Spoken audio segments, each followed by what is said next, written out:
लगाइयो बाबा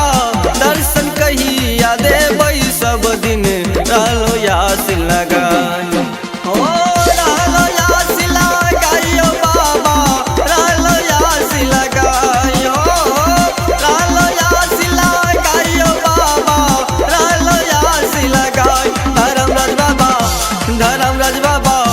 धर्मराज बाबा दर्शन कहिया देबै सब दिन रहलो यास लगाई धर्मराज बाबा दर्शन कहिया देबै सब दिन रहलो यास लगाई।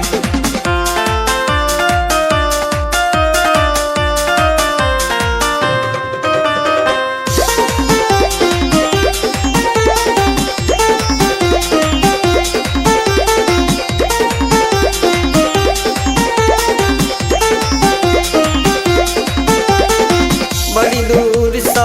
फूलोरी लैलो फूल डाली सजाई हो बड़ी दूर सा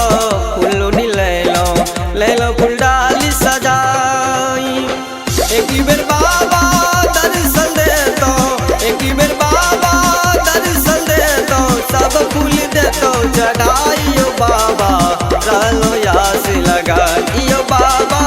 दर्शन कहिया देवे सब दिन रहलो यास लगाई धर्मराज बाबा दर्शन कहिया देबै सब दिन रहलो यास लगाई।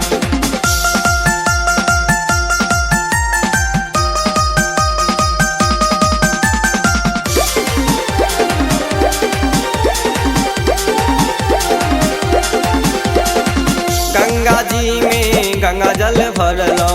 लैलो कंद चढ़ाई हो गंगा जी में गंगा जल भरलो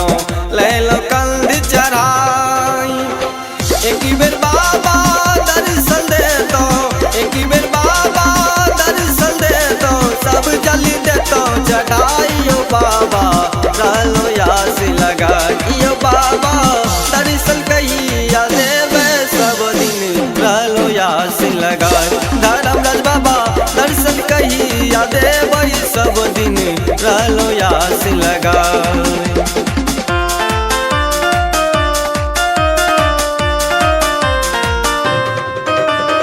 एखन अहाँ सुनि रहल छी जय श्री कैसेट कंपनी के प्रस्तुति।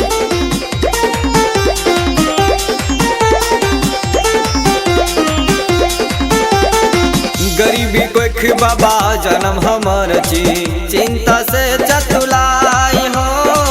गरीबी कोख बाबा जन्म हमर छी चिंता से चतुलाई भूखल पेट बाबा बनल